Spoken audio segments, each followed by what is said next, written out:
Welcome back from our break. Today, most Americans are on the internet every day.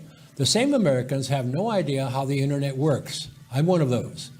I also am unaware of serious problems behind the scenes that affect use of the internet. We are going to discuss those problems with someone who knows the problems and is doing something about the problems.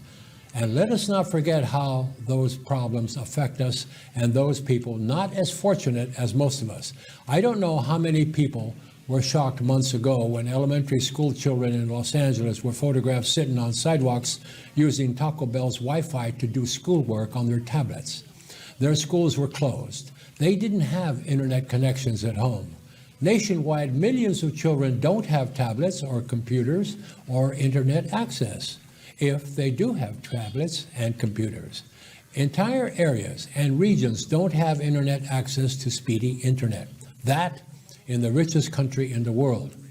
There are ways to improve that problem, that situation. Here to tell us how we might eliminate the problems caused by lack of internet access is the Chief Executive Officer of the Kwikbit company that has ways to improve lack of access and to help those children that have been shortchanged by the pandemic and the schools the pandemic closed for a year. Let's welcome Joe Costello. Joe, good to have you here. You know a lot more about this than I do. So first, tell us how vast the problem is, and is money the answer? Well, thank you very much, first of all, for the reporting that you've been doing on this, because it is a huge problem and it is being underreported, and people just aren't talking about this at the level that it needs to be talked about, because it is a huge problem out there. First of all, all the pandemic did was highlight a problem which has been there all along. Because if you step away from it, the truth is today, 2021, and it's been going on for years before this, you cannot get a good education if you do not have internet access today. It's just impossible to get a good education without internet. Now, the pandemic made it obvious because you couldn't even go to school. There was no school if you didn't have the internet. But before, it was underneath the surface, there was this going on. You still couldn't get a great education. You were still limited. You were still hampered compared to students that had good internet. Then along comes the pandemic, and it's clear these kids can't even go to school. And think about it for a second. If we actually said that certain communities, and in this case, it's usually communities that have less money, if those communities were either not allowed to go to school, or let's just take it less severe and say, well, okay, they just can't have school books and they can't do their homework, people would be outraged. They say, this is crazy. You can't let that happen. And yet that's exactly what's happening.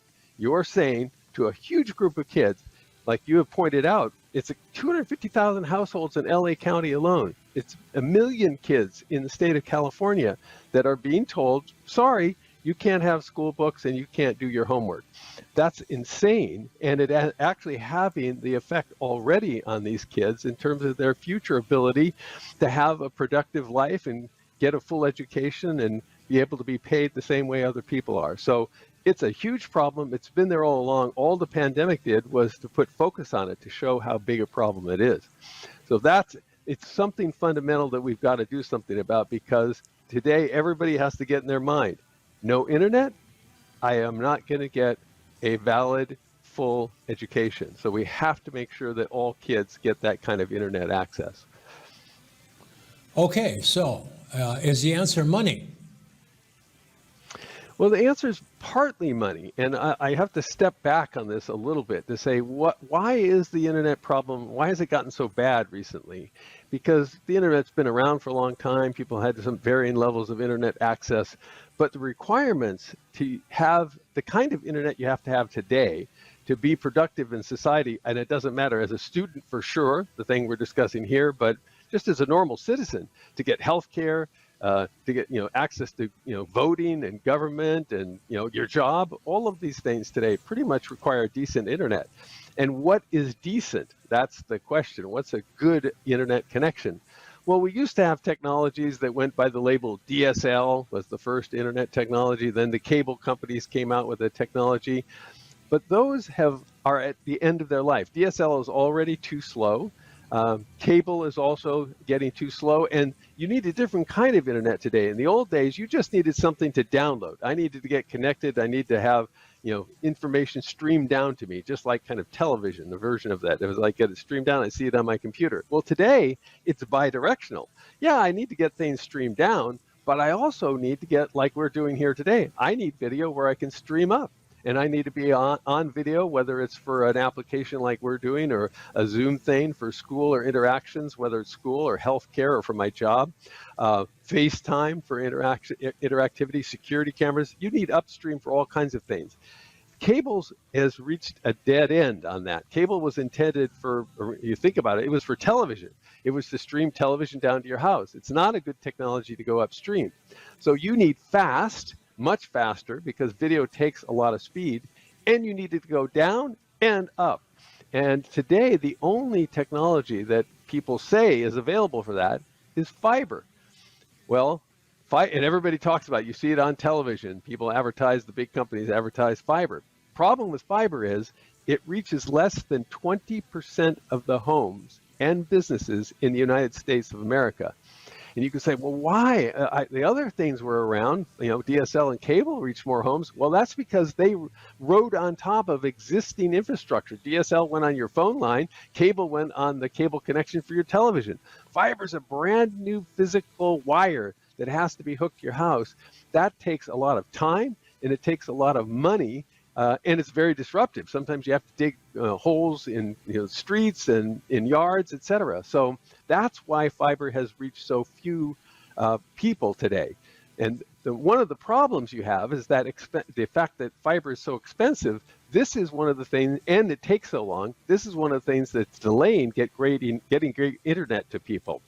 Now, add to that, where do you think they're going to put fiber first? Well, they're going to put it in the wealthy neighborhoods and the places where there's a lot of businesses where they think they're going to get the most money.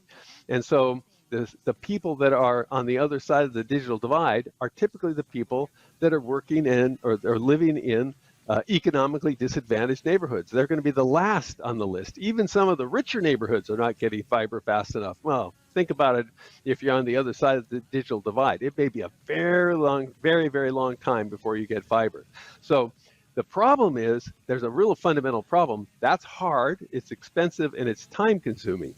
So money is a part of the problem, but it's not the full story to the problem. There are other ways, and that's what Kwikbit is all about. Kwikbit has a wireless technology. So it's not a cable, so you don't have to do that, dig up the streets or the yard and lay new cable.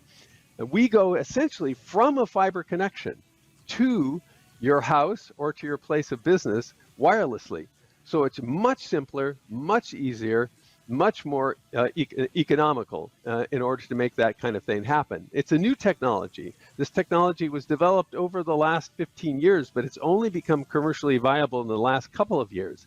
It's a perfect complement to fiber to enable these fast connections, reliable economically, so you can spread this fast, high-speed internet. It runs, by the way, at the same kinds of speeds you hear on television. It's gigabit.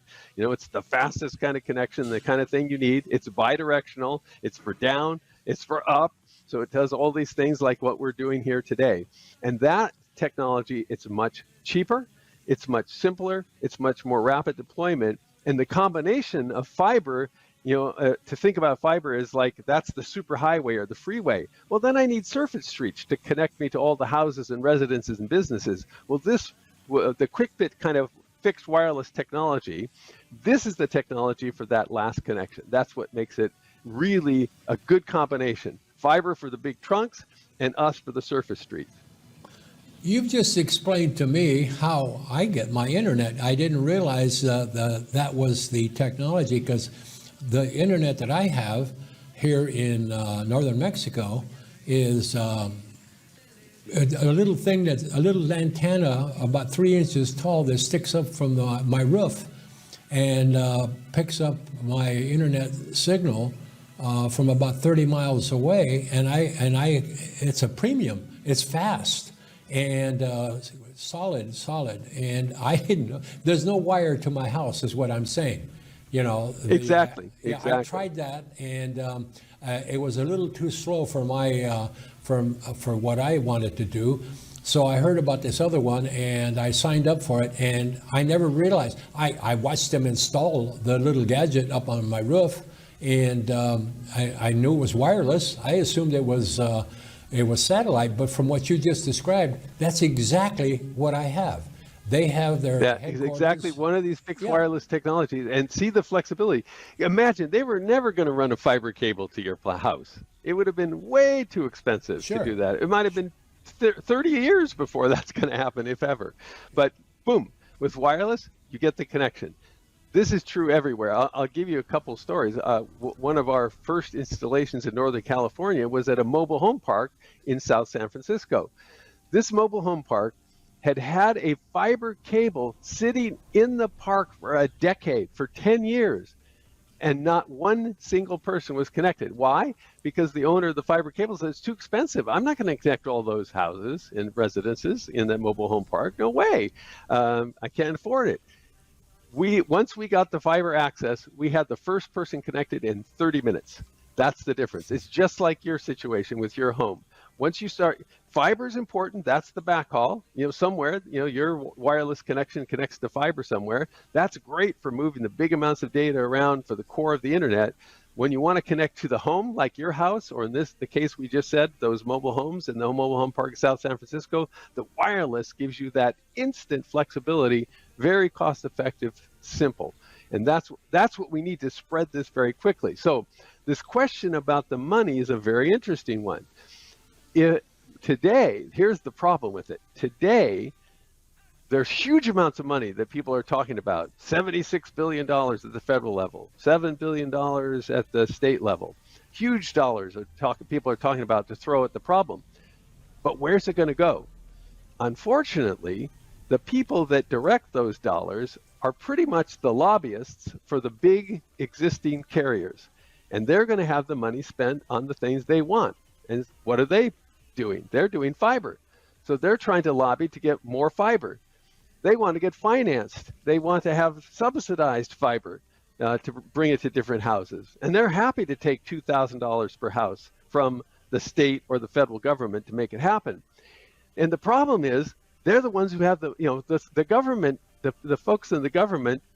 It's not that they're bad people, but they're not technologists. They don't know the answer, so they ask, what should we do? What's the state of the art? What's the best solution? Well, who tells them?